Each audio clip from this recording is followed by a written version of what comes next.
It was far more difficult to film MEG 2 The Trench than you may think, requiring scenes to be shot at sea as well as studio tanks and visual effects.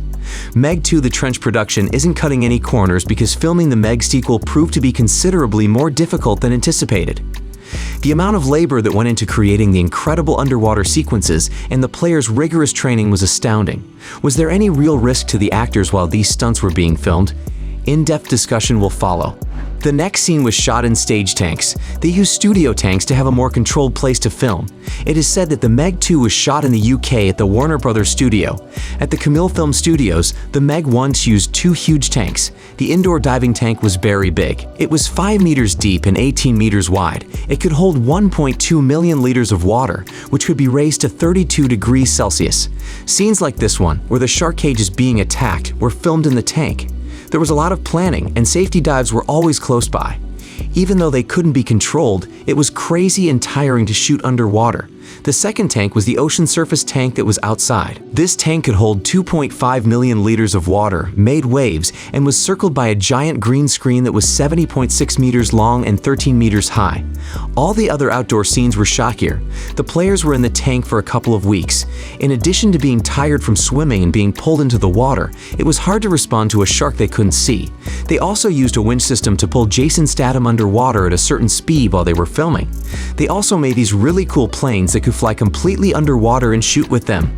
The VFX and animatronics come last. There are a lot of visual effects in these movies, which is pretty clear. The fast underwater chases with the gliders were shot in front of a huge green screen. Jason Statham's body was scanned and analyzed in great detail so that a computer double could be made for some scenes. But coming up with Megalodon was the hardest part. This Megalodon tooth fossil next to a great white shark tooth from the past shows just how big it was. People thought it was between 60 and 80 feet long. It's a shark, but it's almost as big as a blue whale. So it was clear that they couldn't make a fully moving shark like they did in Jaws. The MEG in the movie was an animation of a great white, but it looked a lot more ancient than a great white. The most interesting thing was that they made the shark's head and used it in some scenes. It looked very real because of its size, the fine details of its skin and eyes, and the fact that it could open and close its mouth. They also made half a head, which was used in the scene where Jason stabs the MEG in the eye as it breaks the surface of the water. Foreign, they even made a huge shark fin that could be controlled by remote control and was very scary. One of these small dinosaurs was also made for the MEG 2. This terrifying real-life shark encounter comes after Steven Spielberg's 1975 movie Jaws. Our interest in the ocean's greatest predator has only grown. Most movies are about the great white, but the MEG is about its prehistoric relative.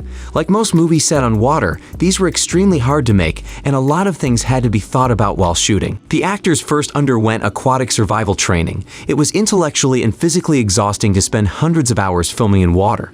Many of the performers had zero comfort level with water, and some of them, especially the kid players, had to learn to swim specifically for this movie.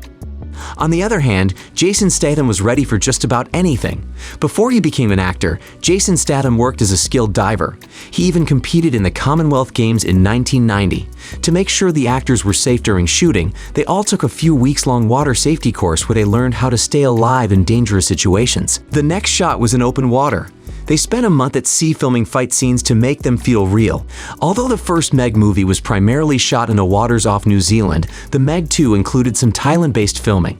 A sequence from one of them was filmed in the Hauraki Gulf and shows Jason tagging a shark. He wasn't tagging a real shark, that much was obvious.